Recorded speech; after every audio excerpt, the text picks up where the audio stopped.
विवाह के 2 महीने बाद जब नीतीश अपने व्यवसाय में व्यस्त हो गया तो मानवी का दिल एक बार फिर संगठन बनाने का निर्णय लेने लगा।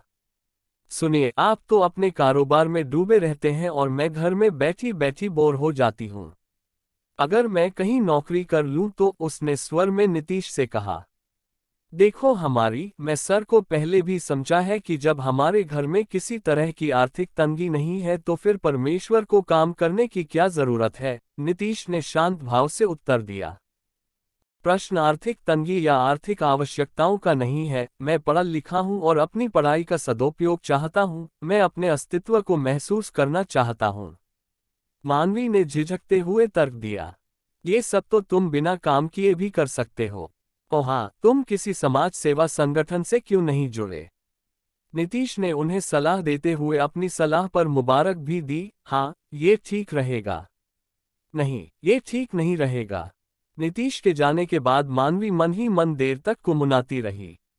उसे उखड़ा उखड़ा देखकर सासू माँ ने प्यार से कारण पूछा।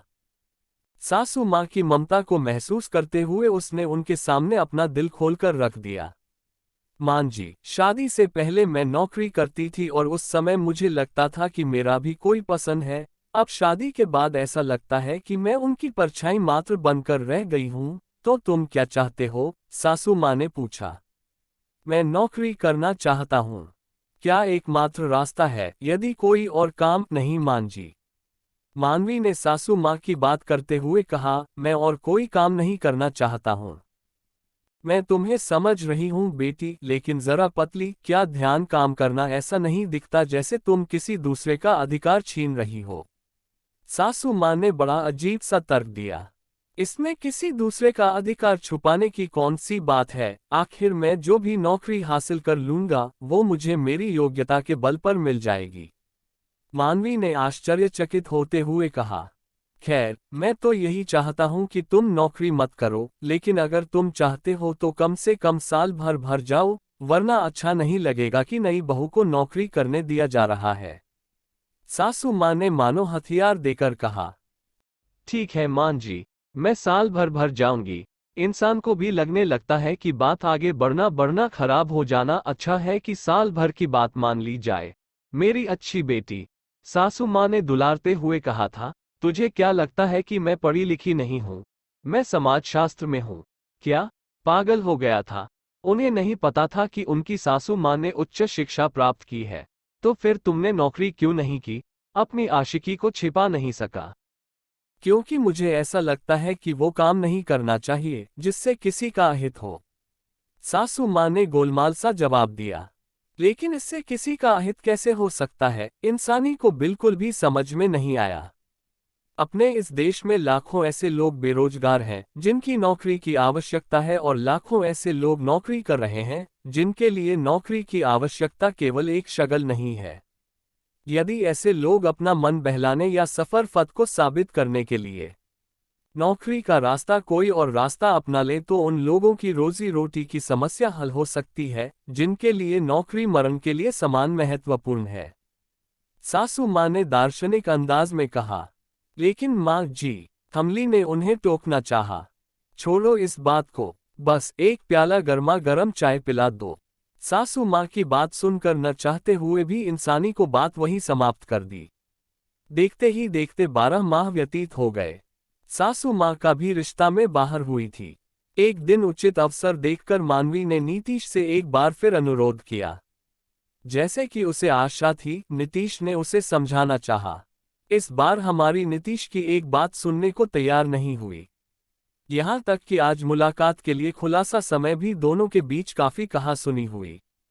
मानवी नीतीश के इस व्यवहार को अनदेखे करते हुए बातचीत के लिए निकल पूछताछ की।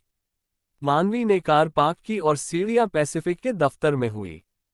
हेलो मैम, मैं आपके लिए क्या कर सकता हूँ? काउंटर पर रिसेप्शनिस्ट ने टोका। मानवी स्ट्रेट पैसिफिक के चैट रूम को दी जा रही थी। रिसेप्शनिस्ट की आवाज कर हड़बड़ाकर बोल उठी, मैं यहाँ इंटरव्यू के लिए आई हूँ। ओह, आपका नाम? मानवी हूँ। कृपया आप उद्रय पर प्रतीक्षा करें। आपकी बारी आने पर आपको सूचित कर दिया जाएगा। रिसेप्शनिस्ट ने मधुर स्वर में मानवी से कहा। ठीक है। इंसानी को यह आशा नहीं थी कि दूसरे लोग उसकी तरह अपनी बारी की प्रतीक्षा करें। कार्यप्रणाली पर ही मानवी का ध्यान गया, उस सहमी परेशान लड़की पर गया जो वचन के दूसरे छोर पर बैठी थी। उसने साधारण सा सलवार कुर्ता पहना था। उसने अपने दोनों हाथों में अपनी फाइल को कुछ इस तरह से रखा था जैसे वह उसकी सबसे कीमती चीज हो। आप भी साक्षात्कार दे रहे हैं? इंसानी ने उस लड़की के करीब जाकर सरकते हुए पूछा। जी, लड़की ने रूप सा उत्तर दिया। मैंने समाजशास्त्र में डॉक्टरेट किया है। मानवी ने बात आगे किए कहा। मैं भी। फिर कॉन्फ़िगरेशन मिला। आपने इसके पहले भी कहीं नौकरी की है? मानवी ने पूछा। जी हाँ, वर्ल्ड बैंक और यूनिसेफ के जुड़ने में काम कर रहा हूँ। लड़की ने सहजता से उत्तर दिया। ओह, तो फिर इस नौकरी के लिए क्यों? मानवी ने पूछा। वो दोनों अस्थायी जॉब थे। लड़की का आशय समझ लिया गया। आप शादीशुदा हैं? मानवी ने अचानक व्यक्तिगत प्रश्न पूछने लगा। नहीं, लड़की ने कहा। ओह, फिर तो आप शादी करते ही ये नौकरी छोड़ देंगे या फिर आपके ससुराल वाले आपसे नौकरी छुड़वा देंगे? मेरी शादी भी होगी या नहीं ये तो मुझे पता नहीं है, लेकिन इतना जरूर पता है कि मैं अपने बड़े ट्वीट माता पिता का इकलौता सहयोगा हूं और इसलिए आज मुझे इस नौकरी की सख्त जरूरत है। लड़की के स्वर में व्यंग और दर्द का मिलाजुला भाव था। आपके भाई बहन? इंसानी ने पूछना चाहा है, लेकिन के समान नहीं है। वे सब अपना अपना घर बसाकर हमसे मुंह मोड़ लेते हैं, लेकिन मैं किसी पर भी अपने माता पिता को नहीं छोड़ता, किसी भी कीमत पर नहीं। लड़की भावुक हो रही है। मानवी समझ नहीं पा रही थी कि उस लड़की को कैसे समझा दे। उसी समय लड़की का नाम बताया गया। कुमारी श्वेता। लड़की अपना नाम सुनकर उठी और अपनी फाइल को देखने के लिए उस चैट में चली गई जहां इंटरव्यू चल रहा था। 5 मिनट बाद श्वेता बाहर आई। उसका चेहरा खिला हुआ था। शायद उसका संपर्क सफल रहा था।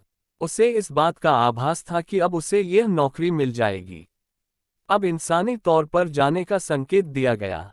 मानवली ने अपना रेशमी क्रेडिट का पल्ला करीने से नियुक्त किया और कक्ष में भेजा जा रहा है। आइए मानली जी, कृपया बैठिए, प्रशांत चक्कर बोला। प्रशांत की बगल वाली कुर्सी पर 2 व्यक्ति बैठे हुए थे। मेज के सामने रखी कुर्सी पर इंसानी जा बैठी। आप लोग पूछिए भाई, ऐसा कुछ पूछिए। प्रशांत हंसा हुआ। आप ही शुरू करिए। पहले व्यक्ति जैसा दिखने में बोला।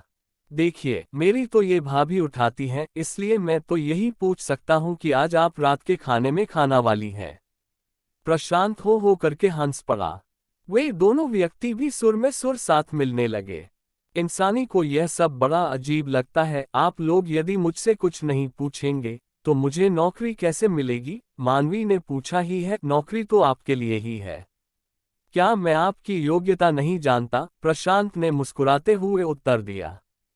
और वो लड़की श्वेता जिसका साक्षात्कार अभी मुझसे पहले हुआ? मानवी ने पूछा। हाँ, वो भी बहुत सही है, लेकिन उसका नंबर आपके बाद आता है।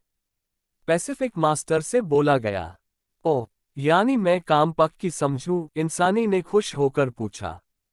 100% पक्की, प्रशांत ने कहा। और अब तुम हमें मिठाई खिलाओ। जरूर खिलाऊंगी, लेकिन पहले नीतीश जी का मुंह मीठा करूंगी, मानवी ने कहा। थमनी पैसिफिक के दफ्तर से निकलकर नीतीश से मुलाकात चल रही है। वह रास्ते में गाड़ी रोककर नीतीश के पसंद की मिठाई खरीदी। वह खुश था। वह अपने मन में एक विशिष्ट शांति का अनुभव कर रहा था। उसे अपना मन बहुत लग रहा था, एकदम तनाव अनुपयोगी। अरे तुम तो आज साक्षात्कार देने गया था। नीतीश मानवी को अपने सामने पाकर चौंक उठा। ये लो, तुम मीठा करो, कहते हुए मानवी ने मिठाई का एक टुकड़ा नीतीश के मुंह की ओर होते हुए कहा। ओह, बधाई, नौकरी मुबारक हो, नीतीश ने संयत स्वर में कहा। ये मिठाई नौकरी मिलने की नहीं, बल्कि नौकरी पर लौट आए हैं श्रीमान जी, शर्मसार होकर बोला। क्या मतलब? नीतीश चौंका उठा। हाँ, आज मुझे आपकी और मांझी की बातों का मतलब समझ में आया। कैसा मतलब? यही कि नौकरी को किसी को ही करना चाहिए, टाइम पास करने को नहीं, केवल चंद साड़ियों या अपनी फिजूल जेबखर्ची के लिए नहीं, या फिर सफर यह दिखाने के लिए भी नहीं कि नौकरी करने में ही स्त्री की स्वतंत्रता निहित है। ऐसा करने वाली और आए न जाने कौन से मंदिरों का अधिकार ले लिया है। यह मैं आज समझ गया हूँ। यौन उत्तेजित स्वर में बोलती चली गई।